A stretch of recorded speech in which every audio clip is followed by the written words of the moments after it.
तरीका होता है, आदमी अल्लाह ताला से दुआ करता है। ये जो आपने दुआ पढ़ी है, इसमें बहुत सारी दुनिया और आखिरत की भलाइयाँ छुपी हुई है। आइए सब लोग मिलकर दुआ करें कि अल्लाह ताला इस दुआ पर हम सबको अमल करने की तौफीक नसीब फरमाए। और आपसे ये कहना है कि देखिए, ये दिसंबर का महीना चल रहा है, इसी महीने के आखिर तक इंशाअल्लाह आपका टेस्ट होना है।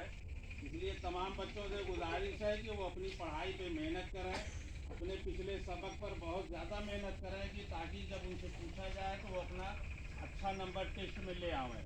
ये जो नंबर आपको बार बार दिए जाते हैं वो इसीलिए दिए जाते हैं कि ताकि आपको ज़्यादा नंबर मिले और आपकी हौसला बढ़े। इसलिए अब आप अपने घरों पे मुक्ते पे मेहनत किया करें, उसको याद किया करें।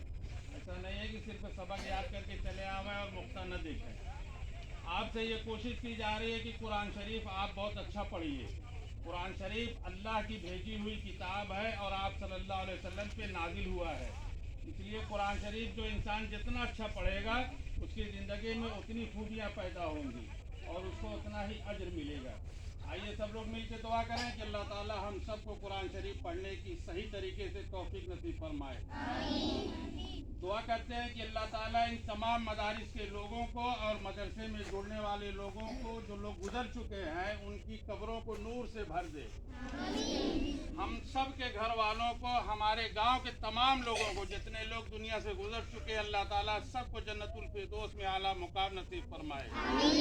हमारे जितने उस्ताद बीमार हों उन्हें अल्लाह ताला सेहत अता फरमाए। अल्लाह ताला हम सबको दीन के रास्ते पे चलने की तौफीक नसीब फरमाए।